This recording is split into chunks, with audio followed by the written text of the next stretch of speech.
Di 4 video sebelumnya, gue udah kasih tahu 4 cara untuk mencari solusi persamaan kuadrat. Nah, sekarang pertanyaannya gini. Apakah semua persamaan kuadrat itu mempunyai solusi? Yuk kita review dikit. Apa yang dimaksud dengan solusi persamaan kuadrat? Nah, solusi persamaan kuadrat itu adalah tempat atau titik di mana fungsi grafik itu memotong sumbu X. Nah, kalau di buku tuh biasanya tuh disebut dengan akar. Jadi bisa ditulis dengan akar-akar persamaan kuadrat. Atau enggak solusi. Itu sama aja kok. Misal gue punya suatu persamaan kuadrat. Nah, persamaan ini nih ceritanya mau gue gambar nih grafiknya. Gambarnya ada 3 kemungkinan. Kemungkinan pertama, grafik memotong sumbu X di 2 titik. Oh iya, grafik yang gue gambar di sini, itu tuh gue pakai koefisien X kuadratnya positif, makanya bentuknya jadi U gitu kan. Kalau koefisien X kuadratnya negatif, dia akan jadi gini. Anyway, intinya sama aja. Kemungkinan pertama itu memotong di 2 titik. Ini artinya, solusi persamaan kuadrat ini nih, ada 2. Dan kedua nilai tersebut tuh berbeda. Kemungkinan kedua, grafik menyentuh sumbu X di 1 titik. Atau biasa disebut dengan grafik menyinggung sumbu X. Nah, untuk penyebutan solusinya ini ada 2 nih. Yang pertama, solusi persamaannya cuma ada 1. Yang kedua, solusi persamaannya ada 2, tapi nilainya sama. Nah, kalian bisa nyebutin yang manapun boleh. Intinya kalian ngerti kalau grafik ini tuh cuma nyentuh sumbu X di 1 titik. Dan terakhir, grafik tidak memotong sumbu X. Seperti ini nih. Kalau bentuknya U tuh dia akan berada di atas sumbu X. Dan kalau bentuknya N, dia akan berada di bawah sumbu X. Nah, artinya, persamaan ini tidak mempunyai akar atau solusi sama sekali.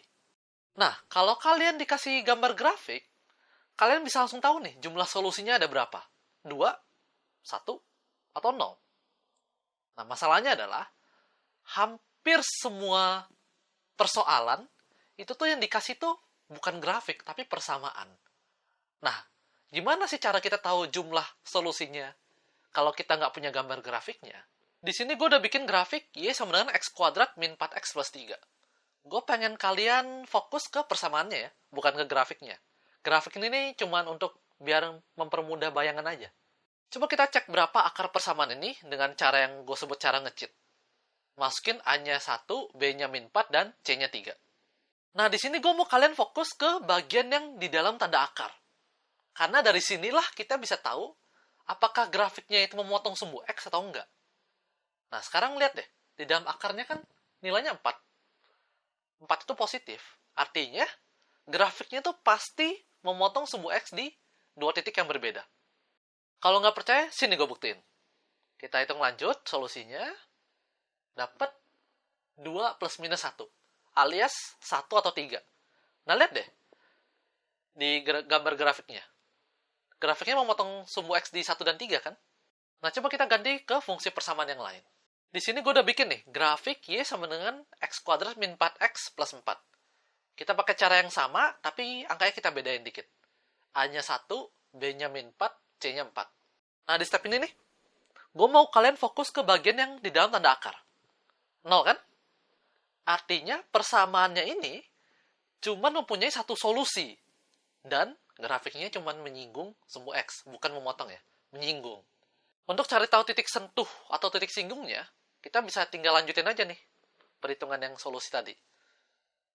Dapatlah 2 plus minus 0. 2 plus 0 itu 2, 2 min 0, 2. Ya sama-sama 2 kan? Jadi gue bisa tulis aja langsung 2 gitu. Dan seperti yang bisa kalian lihat, grafik ini menyinggung sumbu X di titik X sama dengan 2. Coba kita ganti lagi persamaannya. Di sini gue udah bikin grafik fungsi Y sama dengan X kuadrat min 4X plus 5. Karena semua caranya sama aja, gue skip langsung. Dan sekali lagi, gue pengen kalian fokus ke bagian yang di dalam tanda akar, kayak tadi. Angkanya berapa? Minus 4. Berapakah akar minus 4? Nggak ada kan? Karena angka berapapun tuh kalau dikuadratkan tuh pasti positif. Nggak mungkin negatif. Dengan kata lain, karena nilainya ini negatif sekarang, yang di dalam tanda akar, kita ya nggak bisa ngapa-ngapain lagi. Ya udah buntu nih. Nah, karena kita nggak bisa menemukan solusi persamaannya, atau alias akarnya 0, dengan kata lain, grafiknya tidak memotong sumbu X. Oke, sebagai rangkuman, ini gue tulis cara nge-cheat untuk mencari solusi. Dan untuk video kali ini, kita cuma butuh yang bagian dalam tanda akarnya aja. Sisanya hilangin. Nah, ini nih bisa dibagi dalam 3 kemungkinan. Apakah nilainya akan positif, 0, atau negatif? Kalau dia nilainya positif, artinya dia memiliki 2 akar yang berbeda nilainya. Atau dia memotong sumbu X di 2 titik yang berbeda. Kalau dia nilainya 0, artinya solusi persamaan kuadratnya atau akar persamaan kuadratnya itu cuma ada 1. Atau ada 2 tapi nilainya sama. Bebas lah, kalian mau pilih yang mana. Dan kalau kita ngomongin grafiknya, dia akan menyinggung atau menyentuh sumbu X. Dan kalau dia nilainya negatif, ya dia nggak mempunyai solusi persamaannya atau nggak punya akar persamaannya. Dengan kata lain, grafiknya tuh tidak akan memotong ataupun menyinggung sumbu X. Oh ya, gue lupa kasih tahu. Yang B kuadrat min 4AC yang di sini nih, biasa tuh disebut dengan diskriminan. Tapi kalau kalian bisa pakai dan ngerti cara nge-cheat untuk mencari solusi, kalian nggak perlu tahu sih apa itu diskriminan, soalnya menemuin otak aja. Udahlah, video ini gue sudahi sampai sini aja. Dan sesuai yang tertulis di judul dan di disclaimer, video ini ditujukan untuk pemula. Makanya banyak hal-hal yang penyebutannya gue sederhanakan. Kalau kalian mau tahu penyebutan yang tepatnya, kalian bisa lanjut tonton kok ke video yang berikutnya. And as always, thank you.